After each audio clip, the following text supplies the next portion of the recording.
am Dr. Meghna, PG first year student from the Department of Conservative Dentistry and Endodontics.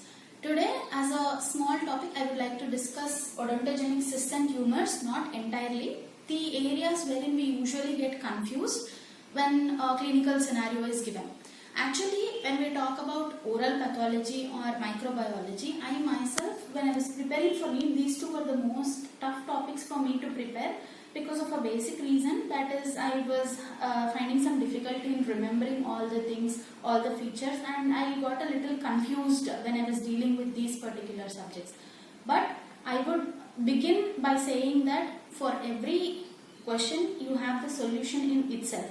Try to find out solutions in questions which would be easier for you to understand the subject and also to apply it when you are doing an MCQ. So I would say always in terms of oral pathology and oral pathology to be particular, the question or the term itself will have an answer. I would like to start with an example. Warthin's tumor has a synonym, that is papillary cystadenoma lymphomatosum. So whenever you get Warthin's tumor, you would understand that its histology would be papillary cells. It is a cyst kind of thing. Adenoma is always a salivary gland, like a gland in particular. So whatever is adenomatous is glandular or gland-like or gland itself. So it is a cyst in a gland. Lymphomatosum, which has lymphoid aggregates. So once you know the synonym of Warthin's tumor as papillary cystadenoma lymphomatosum, you would write its entire histological feature. That is, it has papillary cell aggregates, it has lymphoid tissue aggregates, and it is a cyst kind of a thing in the gland. So this is how you break down whatever you know so that you get a particular answer.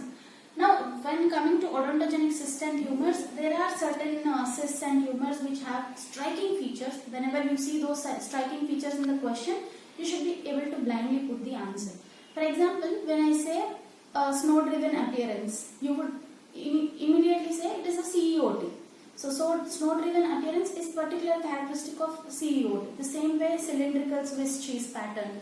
All these are particular words we use for certain cysts. All these kinds of cysts and tumors are quite easy to identify, wherein we get confused when a clinical scenario is given, because all cysts and tumors basically present with a swelling on the face. So the question would definitely start this way. If a patient came to your clinic with a swelling on right side of the face or bilateral swelling or anything, this is where your incorporation of theory into the practical should start. So as I felt, usually when we go deep into oral pathology, we forget the basics of the subject. So basic level of learning oral pathology, especially this topic, is try to understand the difference between cyst and tumor. Always cyst is a swelling, definitely both are swellings, but cyst is something which is a cavity kind of thing, an empty space which is filled with something. Tumor is the aggressive multiplication of cells which will lead to a swelling.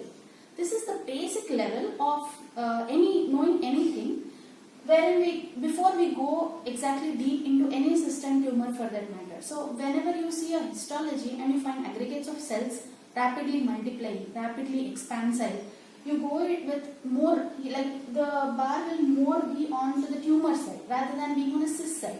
And whenever he says that we aspirated a fluid from the swelling, your idea and your thought should be more towards a cyst side. So that is the first basic point wherein you identify a cyst and tumor.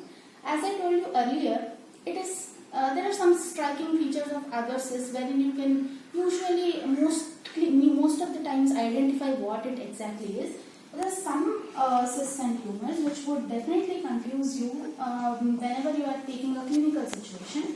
For me, it was OKC, dentigerous cyst, and ameloblastoma. So all these are odontogenic in origin. Odontogenic is from the dental epithelium, oral epithelium in origin. These two are cysts, while that is a tumor. Now, the reason why we get usually confused with these three is, first thing, the age predisposition. They all occur at almost similar ages, that is 20 to 30 years is the usual occurrence of OKC or dentigerous cyst or ameloblastoma.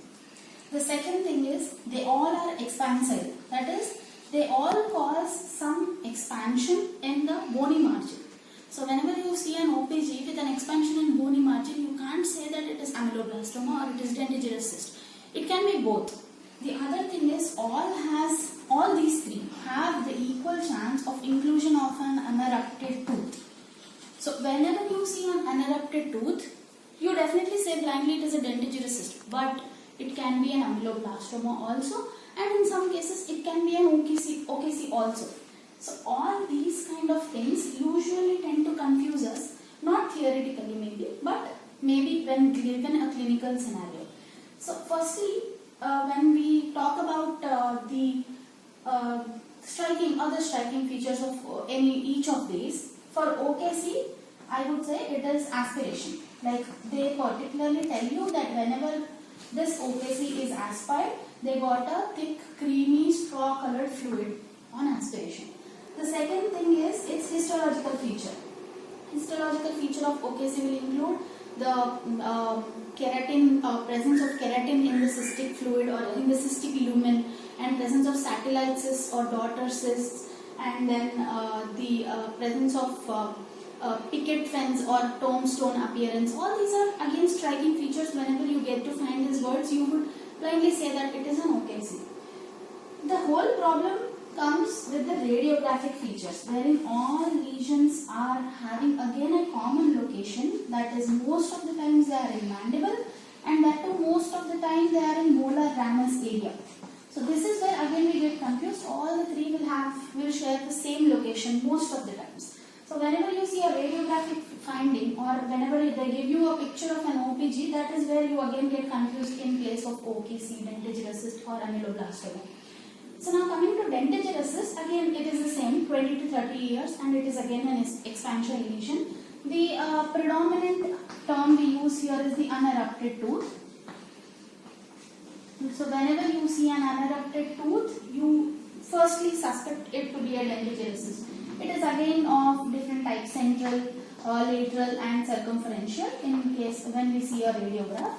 But it is again expansion lesion. It will cause bony expansion. The bony margin will be altered, and it is the same soap bubble kind of appearance, and uniform radiolucent finding will be present as a radiographic feature. So all these things are again same for a dentigerous cyst.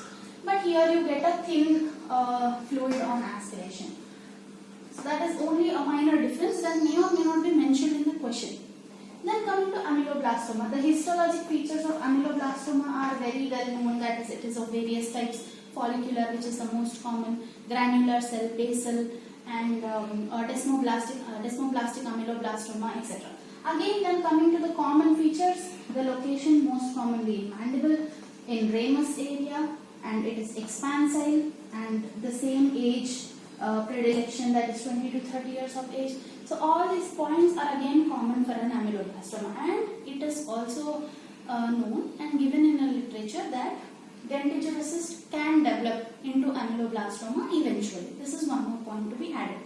Then one more thing is, we find the resorption of adjacent roots in OKC. That is also found in dentigerous cyst. In ameloblastoma, rather than resorption, we might find displacement of the tooth. This is one finding which could be a differentiating feature between cysts and a tumor, because tumor is more aggressive in nature. It could cause displacement of the tooth rather than just causing resorption of the adjacent root. So this can be one of the features wherein we can easily distinguish that it is not a cyst, it is a tumor. One more thing is pain. Usually OKC and dentigerous cyst would present with pain, and ameloblastoma would be painless. That is the reason when we talk about ameloblastoma, usually the case presentation will be the patient will tell that it was a small lesion initially, which eventually within 3 years or 4 years of time grew into a bigger size. That is when the patient comes to your clinic and says, I have a swelling. So the main reason they won't approach you in the beginning is it is painless. So again, this can be not a differentiating feature, because there may be any underlying cause for a dentigerous cyst or OKC which would cause pain, and the patient would think that the pain is because of the swelling. He would say it is painful. So this pain cannot be a reliable factor. Every time, always your subjective symptoms, that is what the patient tells you, cannot be usually a reliable factor, because there will be multiple other things which would influence what patient tells you. So always never go to a conclusion that the patient told that it is painless. Okay, so whenever you go in a clinical question, think this in mind, that it is a subjective symptom. Whenever you talk about any histological feature or aspiration, that should be a clear confirmatory thing to establish a diagnosis. That is the common point between OKC, dentigerous cyst and ameloblastoma. I would like to show you certain questions which were asked in a few previous year meet. This is 2019. Which of the following has the highest pre-malignant potential? The options were dentigerous cyst, OKC, calcifying odontogenic cyst and radicular cyst. The answer being dentigerous cyst. The other question is, which of the following is not a true cyst? Traumatic cyst, globulomaxillary cyst, dentigerous cyst, radicular cyst. The answer is traumatic cyst. It is not a true cyst, it is a false cyst. It has air-filled spaces. All these are striking features of traumatic cyst. And which of these is a pseudocyst? Nasolabial cyst, globulomaxillary cyst, traumatic cyst, radicular cyst. Again the same thing. This is 2018 and 19 papers. The reason why I have read out all the three questions as examples is, if this type of questions are asked regarding a cyst or a tumor, it is very easy to answer, because these are the basics we need to know when we actually prepare for oral pathology. But when we are not given these kind of questions and when we are given a clinical scenario, that is where you usually get confused in any situation. So I would rather say this were the previous NEET questions that were asked, but the NEET 2020 was completely different from these kind of questions. All the questions were focused mostly on how well you apply your theoretical knowledge rather than directly asking such type of questions. So keeping this in mind, we never know how the next paper is going to be. So I would like to basically focus on how you differentiate when a clinical scenario is given. So when we talk in terms of clinical application, it completely changes your outlook. Now if I give an example of a 40-year-old male patient has walked into your clinic with swelling on the right side of his face. You have taken a radiograph. He said that it is painless. It is just growing since 1 or 2 years. It has reached this present size. You have taken a radiograph.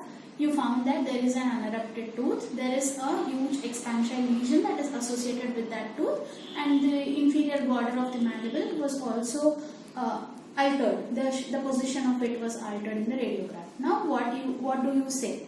Do you say that it is a dentigerous cyst for sure just because it has that unerupted tooth, or would you go for something like ameloblastoma because it started as a small swelling and it aggressively grew into that huge size? So again you have this dilemma of whether it is a dentigerous cyst or ameloblastoma. In such cases you might have a huge possibility of landing into errors. So as my second part of presentation, I would like to show you few radiographs wherein we would try to get into a diagnosis, and also we would try to find where we need to go for a particular diagnosis. We can go with it blindly, or where we need to rethink if it could be another differential diagnosis. So this is the first radiographic appearance that I would like to show you.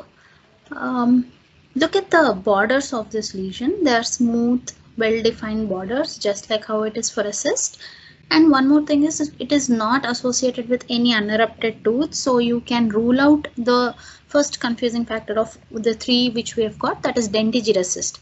And mostly ameloblastoma would not be this contained. It is an aggressive tumor. It is also most of the times associated with an unerupted tooth.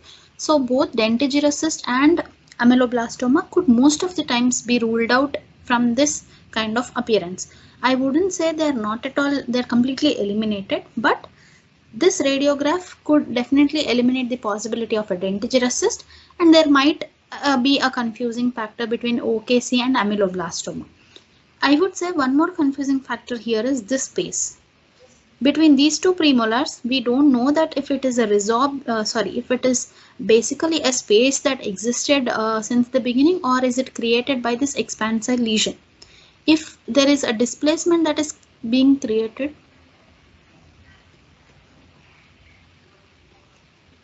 if there is a displacement that is being created by this lesion, it could be ameloblastoma. But ameloblastoma again is very aggressive. It can't be this smooth. So again, it is a confusing factor. This is the second radiographic appearance. It gives a multilocular soap bubble appearance. Whenever we see a multilocular soap bubble appearance, it predilects to OKC most of the times. It is not associated with any unerupted tooth. It can't be dentigerous cyst, and it is also very contained, and multilocular ameloblastoma would be more irregular in appearance, so it can't be that. It most of the times should be OKC. This is a confusing pattern. It is associated with an unerupted tooth, as it seems here and here. It has smooth and regular borders, as in for a cystic kind of appearance. Again, it is a confusion between OKC or a dentigerous cyst. Mostly it can't be ameloblastoma. We would rule out ameloblastoma in terms of it being a mixed dentition patient, that is a child. Ameloblastoma should not be most possibly occurring. So it can be a dentigerous cyst or an OKC.